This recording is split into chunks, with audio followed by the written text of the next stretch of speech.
listening to the MMA Brothers Podcast, coming to you from Toronto, Ontario, Canada. Your source for UFC news, previews, and post-fight coverage. Hosted by your favorite duo, Daryl and Asher. Let's get it started.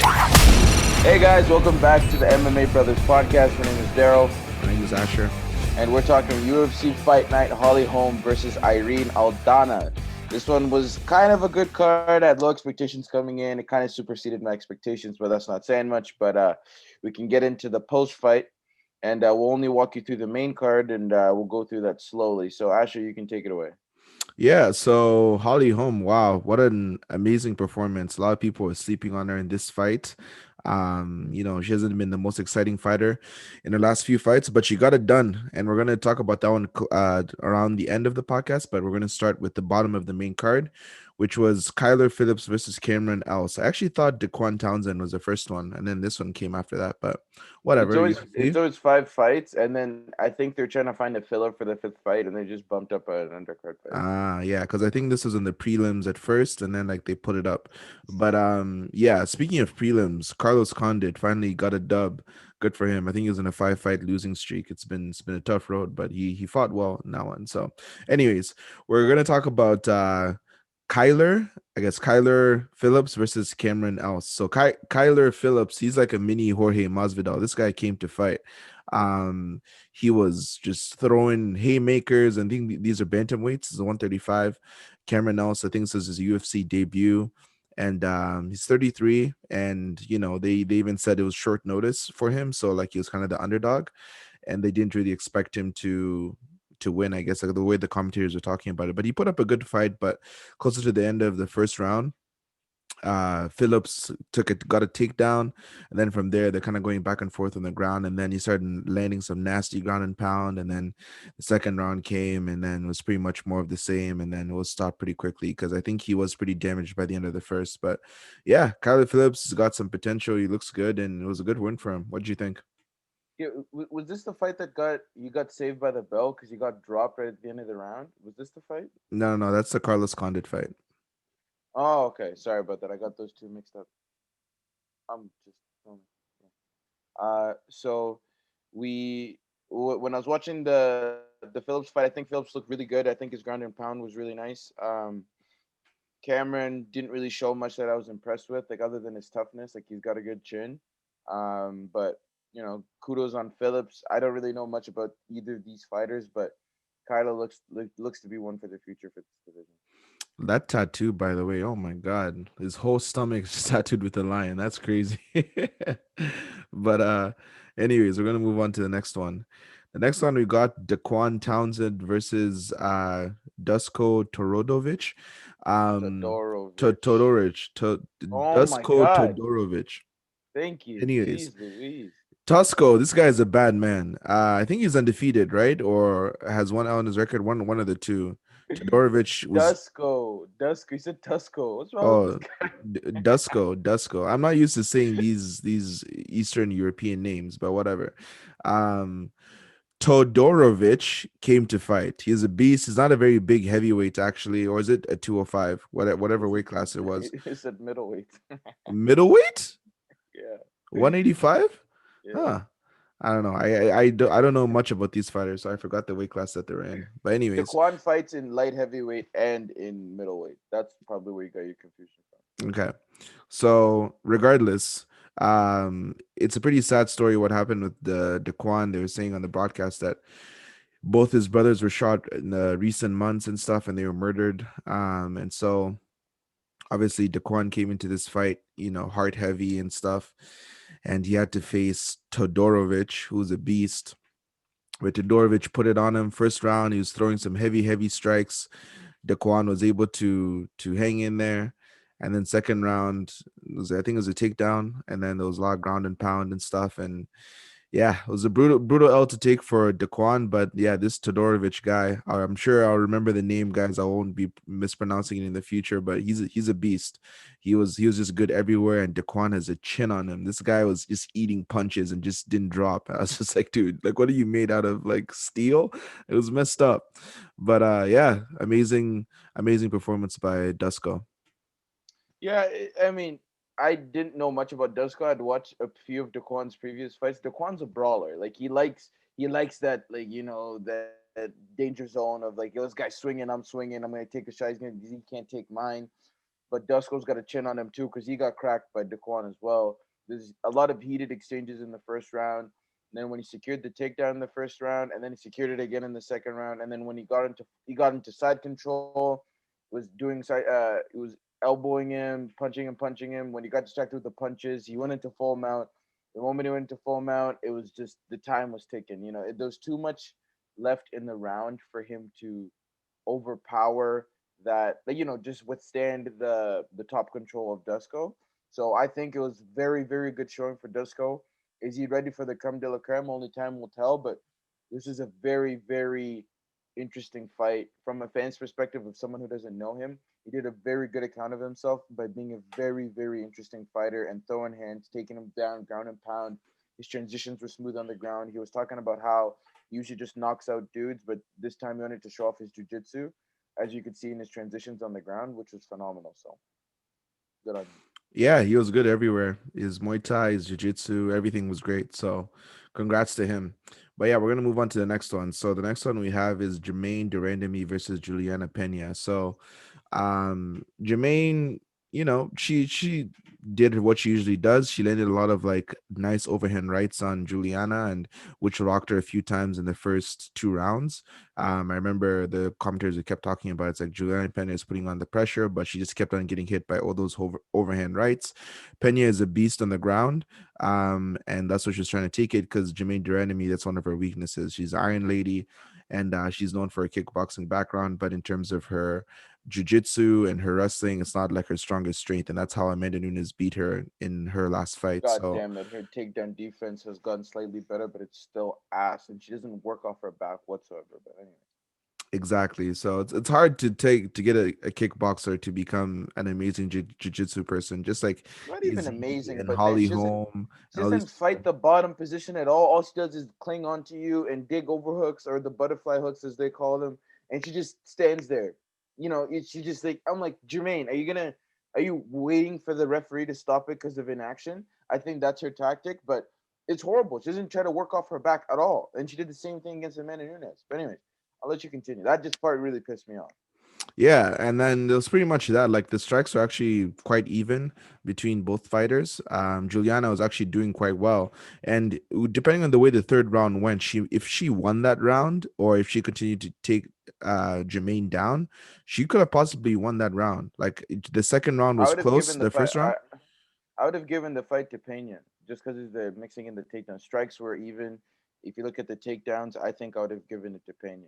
Yeah, But so she was a minute and a half away from a victory until she got caught in that guillotine. And Pena is tough, man. She didn't want to tap, and I'm so happy the referee noticed that she was out by grabbing her arm and double checking. Because I remember, I think when I was screaming at the TV, I'm like, "Yo, I think she's out," and the referee was kind of like slowly checking on her arm, and I'm like, "Dude, she's been out for like a few seconds, bro. You could have gotten in there a little quicker." You know what I mean? So. some people are different, man. I'm tapping the moment that thing sinks in. Yo, you know Yeah, what I mean? she's But she's clearly made it something different. Venezuelan vixen. So, anyways, it was a tough L for her. She fought very well, but I'm sure she'll be back. yeah, same. I echo everything that you said. There's not much more I can add. I mean, I wasn't that impressed with Jermaine, to be quite honest, because she still has gaping holes in her game. She's a great stand-up fighter, but man, your ground game is terrible. Like working off her back. Like, yeah, she synced in a guillotine choke during a takedown and whatever, but you know what I'm trying to say. Like working off her back if she's taken down, she doesn't really elbow, doesn't really punch, doesn't really try to advance positions, you know what I'm trying to say? Doesn't do anything. She just holds position. I don't know, but we can move on. Yeah. So next we have is Jorgen De Castro versus Carlos Felipe. So Carlos Felipe, this guy is a character. The commentators are laughing at him how he started the fight with just lifting up his lead leg, like his Muay Thai stance. He's like, oh, he's blocking air kicks or something. There's no one throwing kicks at him, but Menz was ready to block. So um, but yeah, Felipe, he's a character. The Mad Titan versus Boy. They're both huge, huge heavyweights. Thick boys, Yeah, they're as both Brendan Schaub close would to call them. exactly. They're both close to 265 pounds. Carlos Big Nip and Carlos Felipe. Big Nip. Whoa. but they both got big nips, bro. Yeah, whatever, man. But yeah, anyways, these guys are both throwing hands. Carlos Felipe's got a chin on him because De Castro hit him with some heavy strikes, but he was there. He kept fighting back. De Castro got gassed by the third round. Um, He got and he gassed at just the end of the first round, man. The probably Castro. De Castro. Uh, yeah, he was lacking the gas tank, and yeah, it is what it is. Referee kept on stopping the fight, like every time there's a clinch, pretty much. This guy is the It was the hottest, big. like fastest stopper of grappling I've ever seen in my life. I rate it, man, because you want to see the big boys knock someone out. There's no more. There's no hugging, bro. It's not. It's not the playground, man. Yeah, but Castro was so tired. Like he didn't even throw punches in the third round, at least like the second half of the third round. All he just did is grapple and grapple and grapple and grapple because he As was tired. as as the great Mike Tyson said, if you're fighting for a knockout, you're not winning a decision. That's all. Exactly. That's what he always says, and it's a great quote. So That's correct. So yeah, Felipe looked good. Hopefully they give him someone ranked, and we'll see. The sky's the limit for uh, him. So he's I like his I showing. don't know if he's ready for the ranked boys, man. I don't know. Top 15 guy, of course. Why not? Yeah, yeah, I guess so. But we'll move on. Okay, so I'll let you break down the main event of the evening. Once again, clinical display by Holly Holm. She's one of the hardest people to take down, I think, in the women's division, just because due to her footwork, her movement. She trains with Bones. They have very, very good striking at that gym, and her gas tank is absolutely ridiculous, as on display again. She's probably the most fit 38-year-old in that division. When you say Asher, I agree. because look at her output. She threw 342 strikes. She landed 187, double the output of Irene in terms of landed strikes. It was a clinical display. Like, what more could you ask for from Holly Holm? The only thing is, what's her ceiling, right? In terms of who can she beat at the top, I don't think she's beating Amanda. I don't think she's beating Valentina. Whatever weight class she decides to fight in, she's not beating any of those two, right? So it's I if I was Holly, I'd think about hanging it up on this beautiful performance. Obviously not because you're gonna be like, oh, and I did so well, I could still fight for the title, but she got head kicked in the title fight, right? It was really bad. If I Against remember. Nunes, it was a head kick in the first round. Yeah, once when Holm was throwing a leg kick, like an oblique kick is when Amanda Nunes went to throw a head kick, and that's how she got caught. Yeah, I mean, kudos to Irene. She can take a beating. She can take a beating. And I think it exposed holes in her game. She's got to learn to fight from the outside a little bit better. Maybe the reach was in the advantage of Holly, but you can definitely tell there's a huge discrepancy in terms of the striking department. Like, Irene's a good overall fighter, but Holly's prowess at stand up was clearly displayed in this fight. What did you think? No, I thought Holly Holm had like improved, like not tenfold, but she had improved very well. Like, yes, Irene Aldana is an unknown fighter, but if you see her highlights, she is a beast. And she had won what 5 out of her last 6 fights or something like that. I can't remember. And yeah, Aldana. A lot of people are picking her to win this fight. Holly Holm has been, win loss, win loss. I think she's won 2 out of her last 3, and so now after this victory, it's 3 out of her last 4. So I guess she's always knocking on the door for a title shot, even though she may be 50-50 most of the time. But yeah, in this fight, Holly Holm has always been to me someone that like lacked aggression in her fights. Like she was always kind of like on the defensive end, or at least like hesitated to pull the trigger at most times. She'd always feint a lot, always wait, kind of like counter striking style. But in this fight, she was just so aggressive. Like, yes, she was moving around a lot, but in terms of strikes, like you said, a 38-year-old throwing almost 400 strikes in the fight is a lot. And the power that she was like landing stuff with too was crazy. And I'm like, yo, I don't know what Holly Where's Holm this Holly training. been? Yeah, I was Where's like, this I don't Holly know been, what man? what training session she went through for Fight Island, but like keep doing that because from what I saw, like I'm not saying she's gonna beat Amanda Nunes, but she'll be competitive with the top 5 for sure in the division, no problem. Just when I thought like I was losing hope on Holly, I threw her $50 on her. just because I was like, I think Holly may get the bag. Like, it's a 5-round fight. She has very good cardio. So I kind of expected her to squeak a decision, but not like this. Like 50-44 or whatever it was. It's Maybe 50-45, 50 50-45. Like, 45. yo, yeah, they gave it, but it was a clean swipe though. Like Yeah, in my it opinion, was. it It was it was it was a no contest. She came out there, she made her stamp, and she did it. There's ways to fight. Styles make fights, and if Holly can do this, only thing is it doesn't work against Amanda because Amanda can turn the lights off like that at any moment, right? So you have to be kind of conceited in your effort when you're moving forward. But as you said, great display. But what's her ceiling? Even if she does get the championship, she's just gonna lose it again. You know what I'm trying to say? Maybe she wants to retire with the belt. She's already claimed the belt before. She's the preacher's daughter is the truth, but how much longer is she the truth? I have no idea. Yeah, so time will tell what's next for Holly. They asked her in the post-fight interview whether she wants to get another title shot after this win. She said like she doesn't care, like not she doesn't care. She said that she's gonna let her manager and the UFC take care of who she fights next, and she's just gonna keep training. And then whenever they let her know who the next opponent is, she's gonna sign the contract. So she's not gunning to fight Amanda Nunes next, but Amanda Nunes has an opponent next. I forget who it is, but yeah. So Holly I is think gonna it's be. Megan Anderson. Is it Yeah, I think it's Megan? Megan Anderson. Yeah. So yeah, I'm sure Nunes is going to be champ. She looks like she's not retiring anytime soon. So if Holly gets maybe one more win, then she'll probably be facing Nunes again because Nunes is running out of opponents to KO. So And Nunes just had a baby. Congrats to her. yeah, Um, her and her partner had a baby, so she's gonna be coming out throwing bombs, trying to pay for that kid. Ah, you know what I mean? yep. So it's gonna be crazy. Yeah, so that's pretty much it, guys. It was a fun card. Like Daryl said, some of these cards that you may not know much about the fighters, they do think you may think that they're sleepers, but they actually the fights are quite good.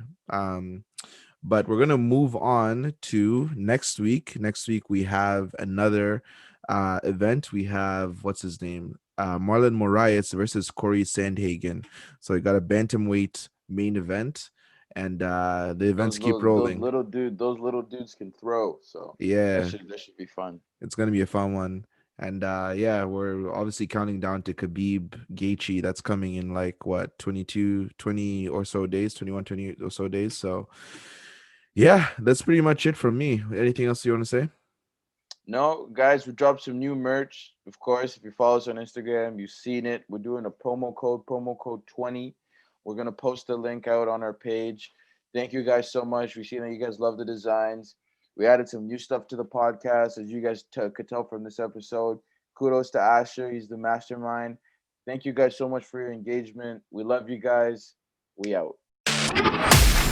Thanks for listening to the MMA Brothers Podcast. We hope you enjoyed this episode, and if you did, please give us a follow on our socials. You can check out a description of this episode for more, but don't forget to connect with us on Instagram at MMA Brothers Pod. We'll see you on the next episode.